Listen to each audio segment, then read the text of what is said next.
right, so I offer to try to make up some time, if we can. We'll see if this works. I give these presentations in a lot of different versions, so I might be able to get us back a little closer to track. So I'm Erin Acquesta. I'm a mathematician at Sandia National Labs. I'm a part of a large U.S. Department of Energy consortium focused on the next generation of infectious disease modeling. For that reason, we're doing a lot of work. And I'm just waiting right here at the title slide to emphasize that I shifted my title a little bit to say this is towards the development of hierarchical calibration. And what I'm going to offer you is a design of how we're using Julia SciML ecosystem to represent these high-fidelity agent-based models in a way that allows us to decompose global and local parameters. So let me motivate where we're coming from. As a community here, I don't think I have to overly emphasize that the COVID-19 pandemic really highlighted a lot of challenges that we had for computational modeling. One of the things that we noticed is that we have an opportunity in the 30 years of history at Sandia in particular, obviously I'm biased, but the whole Department of Energy complex, where we have extensive background in developing these large-scale, multi-scale, highly verified, accurate and rigorously calibrated complex systems. So we wanted to bring that to bear in partnership with the advancements in scientific machine learning to allow us to be able to provide novel solutions in the age of exascale computing, where we're able to add more and more functionality. How do we also support rapid calibration in a situation in which we know what's going on, but we don't quite know what's unfolding in front of us, like we were in 2020. So another aspect where I like to motivate the conversation today is the US Government Accountability Office came out with a report shortly after the onset of the pandemic to emphasize the fact that early in the response, this is when we need the best models to help inform our policymakers. The models are not actually accurate or well calibrated until, and I'm moving around like everybody can see me, but I forgot that there's folks online, right? So my apologies. Nope, that's not going to work either. But early in the response, the information of the models could be most useful, right? But it's not until afterwards that we can have the best calibrated models. So we're working to figure out how to preserve the information we have about dynamical systems for how infectious diseases spread across a host population while being rapidly adaptive to a novel situation. So there's many different ways, many different models that are useful at different phases of an outbreak. This just highlights a couple of them. It's not to imply that you can only use these models at those different stages, but these are, we go from the highest level of assumptions all the way to the left to the highest fidelity models up there with our agent-based models that capture a lot of the nuances and the localized behaviors and effects of what's happening. And we want to be able to bridge that in such a way that we can work from those population scale homogeneous dynamics of our Bayesian inference and compartmental models. Compartmental models are your system of ordinary differential equations that give us that quick development and rapid predictive forecasting frameworks, and be able to use the information we learn at that phase and integrate it into the next phases, where we're getting into the network graph-based models and those higher fidelity agent-based models that are capturing these specific details of the entire population that's unfolding for a policymaker. Because truly at the end of the day, you walk into somebody's got to decide whether or not they're going to put their city, their town, their state into lockdown. You give them an ODE model and they're like, wait, what is this? It's so abstract, they have a hard time understanding what's going on. You walk in with an agent-based model and you show them how their city's unfolding, and you say, hey, that's your local grocery store, and that's your school, and this is what happens when you lock them down, right? It's a lot easier for them to use, but we have to be able to make a better approach to rapidly developing and calibrating those models so that they're useful to the local decision makers. All right, cool. So we talked about just now why it's important to be able to have those higher fidelity models with all the specificity that a decision maker may want to understand when they're making a decision what the impacts are going to be. But what is it about the other models that are so useful? Well, there's so much. There's about 100 years of knowledge that go into our compartmental models that help us preserve the principles of epidemiology. that once we go to the higher fidelity models, we want to make sure is consistent across the modeling paradigms. So if you, I think at this point, a lot of people have seen the SIR models. These are the system. This gives all the different representations. As we move forward, I keep doing this towards the presentation. As we move forward, I'm going to stick to the flow diagrams that we have there, the simple compartments and how they transition through them. I will not show the full system of differential equations, but there's one example to start. The properties of these models, though, is that we have down below, I'm putting with the associated biological descriptions. So lambda is our force of infection function. Beta is going to be the infection rate, and that's always going to be spreading to the susceptible population with respect to the proportion that is infectious at time t. We also have that 1 over gamma, that rate in which we transition our infectious population into the recovery population. The inverse of that is the mean duration of infectiousness, right? These are biologically consistent parameters that we'd like to preserve. The beauty of this, though, is that implicitly defined inside of that differential equation is that I can find that secondary infection rate. So we hear everybody talk about what is R naught. During the COVID-19 pandemic, we heard it was anywhere between 2 and 4, and that depended on the data for different regions, right? Well, in the model, it has its own R naught. That is the bifurcation of the system. We can mathematically find it, derive it. We would like to make sure that that stays consistent with whatever modeling paradigm I utilize to support decision makers as well. And it's through that understanding of R naught that we get to a sense of what true herd immunity would be. Because R effective is going to be that time varying parameter that takes R naught times the proportion of the population that's still sick. And then through that, I can get to an understanding of what that peak would have to be, where the disease would start to die out on its own because there's nobody really to infect anymore, right? But again, let's go back to these are nice abstract, overly simplifying assumptions that are in those models, the homogeneous mixing, the fact that homogeneous behavior and uniform mixing, I mix those. We know these are underrepresented of the real world, right? So here's an example of COVID-19 for the US from 2020 to 2022, a couple of years. There's a lot of peaks in there. And unless I add a lot more compartments, I'm not going to be able to capture all those peaks, right? So instead, we can jump all the way to the other extreme. And that is our agent-based models. And so I'm going to jump us all the way there first because I want to talk about what we are doing. And so this is a number of the Department of Energy lab collaborators that are working on extending the next generation of infectious disease modeling, taking us to exascale. So Lawrence Berkeley, Argonne National Labs have some of the fastest supercomputers that are at our disposal. And we're able to run these agent-based models at 10 to the 18th flops, which is amazing, right? But with that comes more functionality. We're adding more layers to the multi-scale dynamics.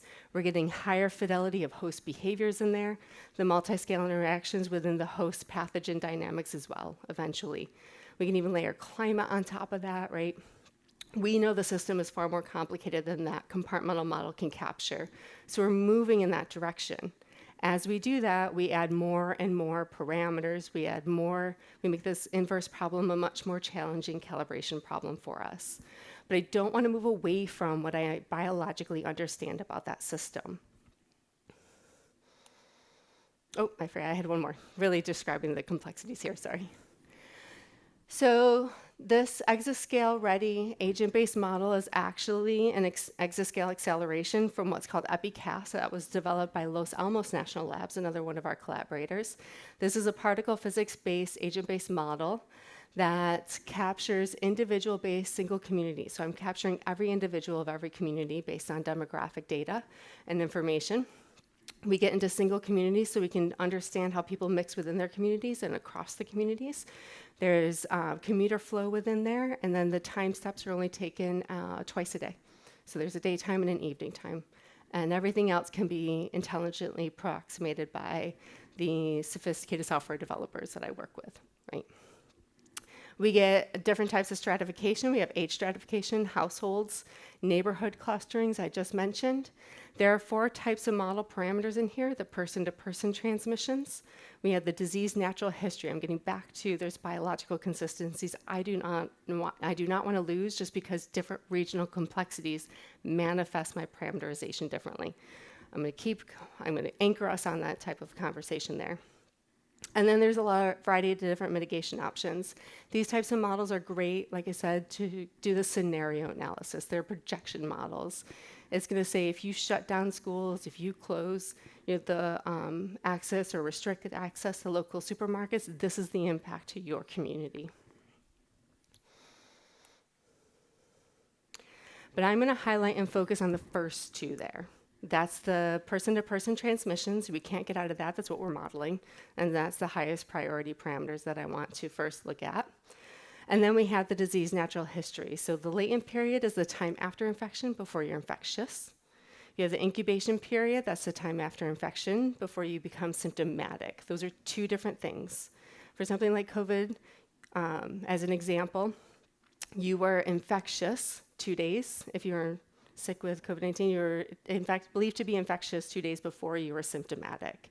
And that's why if you had a contact tracer call you and say, okay, well, when did symptoms start and what did you do 2 days before that? They were tracking everybody that may have been potentially exposed and were considered your presumptive positive cases. That makes it hard to control a disease like that because self-isolation is not going to work on its own anymore. And then there's the infectious period. And we can capture the percent that we believe to be asymptomatic. I want to emphasize here that when I say asymptomatic, I do not mean the biological definition. When I'm modeling social dynamics, I mean that portion of the population that is infectious or maybe not such a severe case that you didn't think it was just allergies, right? Very often people would think it was just allergies and it's still spreading. Essentially what we're capturing are the people we don't know are spreading the disease. Because they're not a part of my case counts in the data I have available. And then there's a scaling factor assumed with the asymptomatic population, because if you are not symptomatic, then maybe you're not spreading it so readily.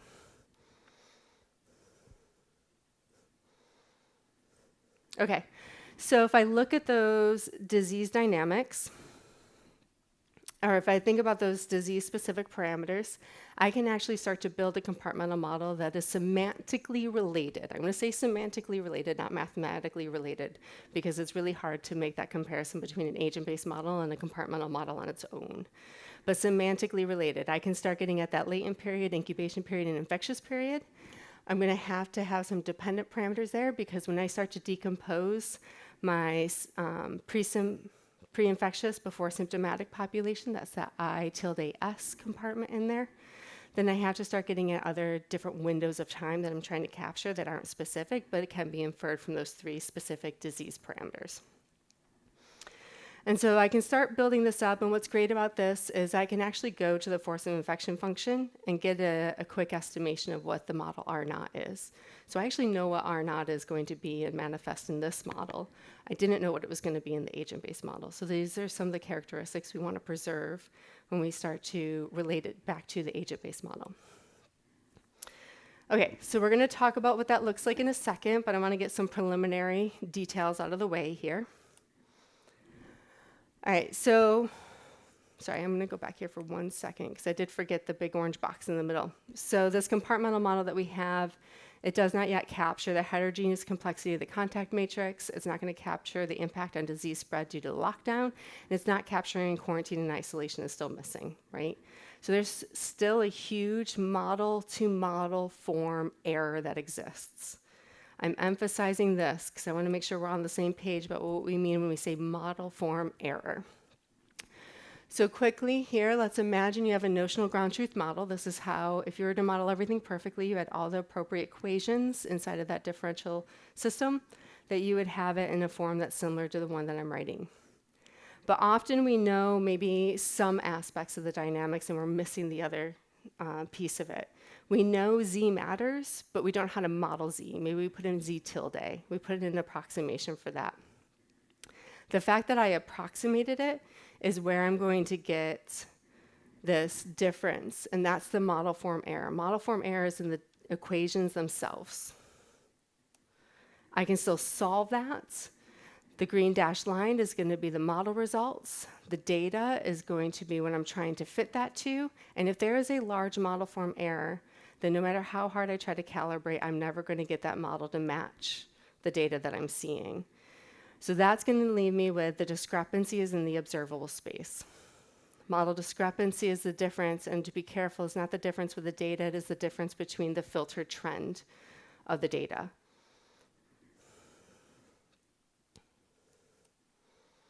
And all of this, in addition to model form error, parameter uncertainties, data uncertainty, and numerical errors are all should be captured, properly calibrated as well. The uncertainties properly calibrated, integrated for the model predictions.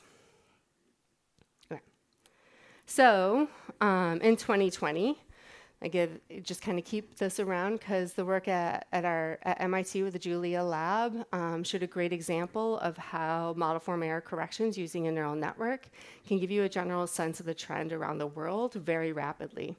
So while I was trying to mechanistically design that in New Mexico for one state, what the Julia lab was able to do was give a relative sense of the effects of quarantine around the world, which is really quite impressive, right? And so this is great. The challenge here, though, we do have to be careful is we can't actually qualify this for high consequence applications because there's still large model form error in there. There's still it's only capturing quarantine. It's not capturing all the other effects in isolation. And so what we want to do is actually compare it to that agent-based model. So earlier I said I wasn't capturing the effects of quarantine in isolation. I wasn't able to capture the complexity of the contexts, right? I wasn't able to capture all those localized nuances of each regional complexity, but I want to preserve that there are biologically consistent parameters in how the disease is spreading across the population. And so what we're going to do is we're going to actually put those neural networks in that are specific to ExaEpi, that exascale implementation with multiple layers of multi-scale interactions for the spread of the infectious disease. I'm just going to put in the neural networks where I have the localized specificity for each regional complexity. This way I want to focus on globally calibrating the parameters. I said I was going to try to speed this up and run through this, but I apologize, I don't think I am. Okay. So what does this look like? And again, I emphasize I'm only going to show the design. I'm going to show you what calibration challenges we're going to have in front of us and what our next steps are to close us out in the last couple of minutes here. So I want to remind you of those first two classes, person-to-person transmission, the probability of transmission. I can relate between the two models semantically. Mathematically is a different context, but we can start to build that up semantically. Calibration will tell us if we're doing it mathematically. I can capture the latent incubation, infectious, asymptomatic, and scaling factor for the asymptomatic population between both models that have the same semantic interpretation. The contract probability table, that's embedded, that's hard-coded at the compiler level. I'm not going to access that at runtime, so it's not something I can target right away. So it's actually a better use of me putting a neural network in there to allow the flexibility for it to shift as needed or find the time-varying relationship to that agent-based model. Same is going to be true with the parameter classes for mitigation options. And so the lockdown and my percentage of the population that's symptomatic and choosing to self-isolate. So what have we always done with these models before? So the state of the art really is hand tuning. And so getting in there and finding the right parameter combinations that get you in the ballpark is where we tend to start, right? Because every optimization problem calibration, this also being true for, right? Every optimization problem is easier to solve if you start with a good initial guess, right? You don't want to be in the ballpark and not make the solver work too hard for you right up front. So I've got this in the ballpark. This was considered the ballpark for me. So I hand-tuned those ExaEpi parameters and got them as close as I could. But what I'll emphasize on the left here, when I have the infectious symptomatic population for the Bay Area of California, during the first wave of when the pandemic started spreading for that population, starting in February 1st, lockdown happened on May 19th. That was 48 days later, what I'm modeling. The way the model's going to do this is like automatically. Lockdown happens, my population, and there's a percentage of folks that are going to self-isolate. There's a percentage of folks that are compliant, but it is very consistent. People are much harder and much more complicated. This is not capturing COVID fatigue, if you remember that being a thing, right? Where some people are willing to be very compliant early on, it just starts waning. You're like, I am done with this, right? And that level of complexity is not captured in the way that we model it. And so we'll be able to capture some of those nuances by a well-placed neural network inside there that allows for the time-varying complexity of how people really truly behave, giving us an opportunity to share that with our developers of the agent-based model to ask if they might want to adapt that functionality a little differently based on our insights we can gain. The other one here is on the right, we have the disease-related deaths. I am perfect until lockdown. Lockdown does not cause that differential in the data and my model. It can't. At lockdown, the people who are sick, right? There's no reason I should see a delay in that separation. So what it doesn't capture as well is the fact that the recording requirements also changed. So hospitals are required to report COVID-related deaths at the same time that lockdown happened. So that's why you're seeing the data go up or the model, potentially, conjectures over here, right? But that is something that deviates from what we're actually modeling and what actually happened, and it could be an interpretation of where that separation's occurring. All right, so again, I'm going to emphasize that every optimization problem is only as efficient and potentially as good as your first initial guess. So I'm also going to see if I can get my ODE model within the ballpark of the agent-based model to start. I'm going to put a neural network in there, and I'm going to put that neural network in there to learn and calibrate to these parameters. But all the disease parameters, I'm keeping consistent. So the probability of transmission, latent period, incubation period, that contact matrix, though, is my greatest source of model form error right now. So you can see those look like the trends are relatively consistent between the state trajectories. They're in very different scales, extremely different scales. That means that my contact, the way I'm modeling the average number of daily contacts is wildly off. But I'm in the ballpark for the trend, which is still a good place to start. So what did I do? The other aspect we have to work on is that initialization of the neural network. So we can do a random initialization of the neural network, use the UDEs, they'll train, they'll find the solution, right? Given enough epochs and opportunities to find those. The other thing is, give it a first initial guess of that function. So for me, I already know, right, what the relative fraction of the population that's expected to recover. I always talk in terms of recovery. And so when we look at the fraction of the population that's expected to recover after being infected, and I take some linear trend within the ballpark of what I have from the reported cases and the reported disease-related deaths. And then with my kappa, I'm going to allow that to range. I want it to start early, high kappa. So here it's 55 a day, and allow that to drop off. I would have started with something smaller, but for some reason when I did that, the dynamics just squashed very early on. I couldn't go much smaller than 55 on the initial onset. So this is the design decisions that we are taking into the calibration where we're decomposing local and global parameters. Again, my compartmental model preserves 100 years of knowledge about the epidemiological principles that we know to be true about how disease is spread within their host. They give me parameters that are biologically consistent with the virus itself. And then I'm strategically placing neural networks to give me local corrections so that I can isolate and target that parameterization next. So our next step is to finalize that initialization for training of the efficient UDEs to learn the agent-based structure through that model form error correction. Another big thing we're working on right now is the Bayesian UDE training. So we can start with classic stationary likelihood assumptions, but we have a stochastic system. The noise in my system will be proportional to the amount of infectious people at any given time. So we actually need time-varying likelihoods. And so we're adapting the Bayesian calibration methods to be able to account for appropriate stochastic processes models for that likelihood. And then we'll work through the validation of the UD surrogates, the X-epi models, making sure that what we thought was semantically consistent maintains mathematically consistent, and if it's not, we will adapt and report out exactly what those look like. And then we're going to close out with the calibration of the X-epi global disease parameters for now. And then we can start to isolate that hierarchical going into the local parameters. The reason we want to do that is because often, like if you, in the US, the reporting is going to come out recommendations from the Center of Disease Control. They don't actually make the decisions.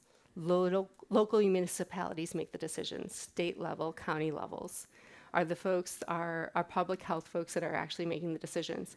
So that how we understand the disease spreading at a national scale has to work and narrow down into the localized, into the hands of the public health local officials that are deciding whether or not they shut down their city, whether or not they shut down their state, whether or not they keep their schools open, right? And that's going to be specific to their demographics, how dense their population is, how compliant the population is, and other levels of complexity. So we want to be able to isolate that parameterization so it can not only be specific to different regions, but also run on their laptops, because they're not going to have access to Perlmutter at NERSC or Aurora at Argonne, right?